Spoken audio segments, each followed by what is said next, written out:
Hi. So today on the workbench we have a NuTone model IMA4006 in white, and this was sent in by a customer in Colorado. Not only did it need to be rebuilt because it was kind of old and tired, but she also wanted to have the faceplate re-whitened, and we have a lot of re-whitening videos, and I'll put one of those pop-up things right there that takes you to that playlist so you can see what the re-whitening is all about.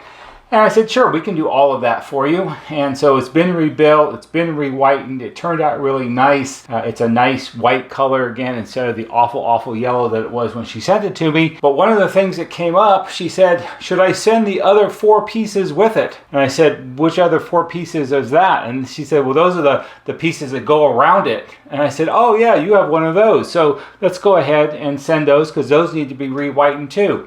And you're probably wondering, what was she talking about? Well, she was talking about this, and this. These are a 4-piece, it's an extension frame that NuTone started to include with all 4006s when the IMA series came out. What many people may not know or realize is that a standard 4006 master station can have a total of 9 inside and patio remotes plus the master station. There was an optional expansion module. If you had the expansion module and it was added into your 4006 master station, you would also have switches behind the right hand door here, and that took the total count of inside and remote stations up to 20. If you had 20 speakers in your house, and yes, I have done systems that big, and actually if you know how, you can cheat them and make it a little bigger.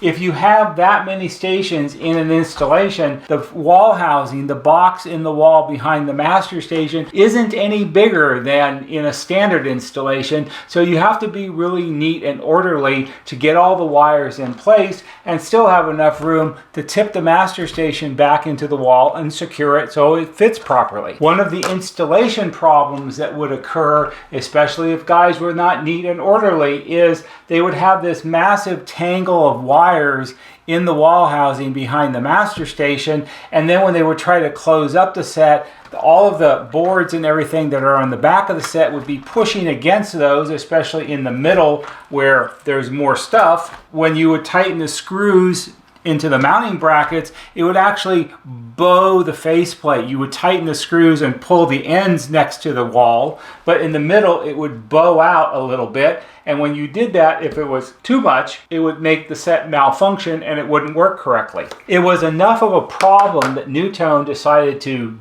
address it in some way or another. And of course, they weren't going to go to the expense of creating a new injection molding mold for a faceplate because that's super expensive to do, especially back in those days. What they did come up with were the extension frame pieces, and when you put this together and behind your 4006 master station, it gives you an extra 3/4 of an inch of depth, which is just about perfect if you've got a whole ton of wires back there. Even if they're really fairly neat, that 3/4 of an inch makes all the difference. So let me show you how this gets put together and sort of how it sits on the back of your master station. Now I know that you'll probably find it hard to believe, but in a lot of cases, these pieces got thrown away because they were packed in the styrofoam end caps that the master station came in when it was shipped from the factory, and they were wrapped up in sort of a foam sheet material kind of stuff to protect them so they didn't get scratched. Since they were kind of tucked into pockets in the styrofoam,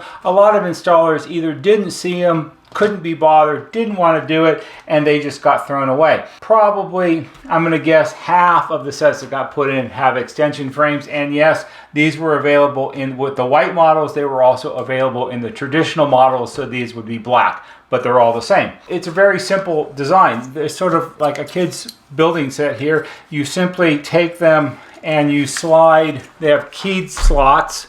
There's one slot there, and this piece goes in here, and you simply slide it in like that to make the corner, and then you put the back piece on, or the top piece on, I guess. Could be the back.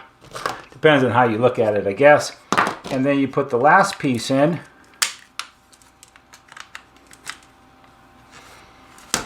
Like this.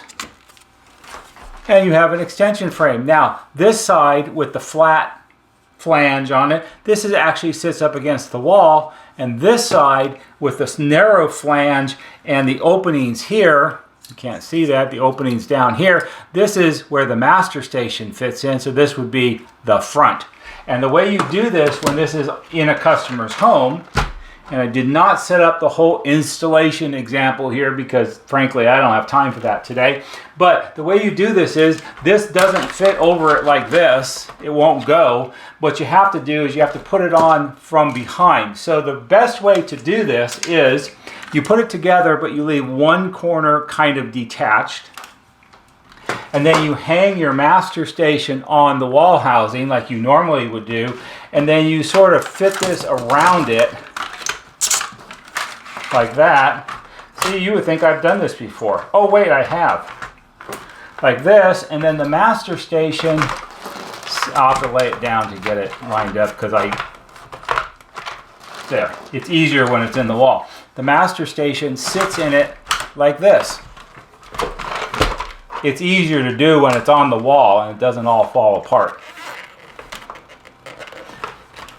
All right.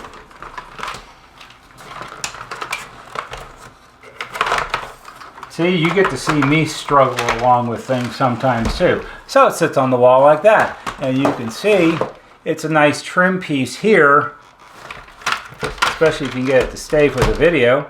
It's a nice trim piece here, and you gain that 3/4 of an inch of extra depth, which is just exactly what you need. So I thought I would show that because I have had people call me and say, well, I took it out and there's this frame thing, and do I need to send that too? And then they get their sets back after they've been repaired and they don't know how to put it back together. So that's kind of how you put it back together. I thought you might find that interesting. Just a really short little video about that. I hope you found it interesting, and perhaps it'll help someone. If it does, give it a thumbs up on YouTube because that helps us just a little bit. There'll be a banner right here that shows you how to subscribe. Go to our YouTube homepage, click on the bell, and when you click on the bell, click on it to receive all notifications, and every time we post a new video, you'll get a notification and you can watch it. That's all for today. See you on the next video.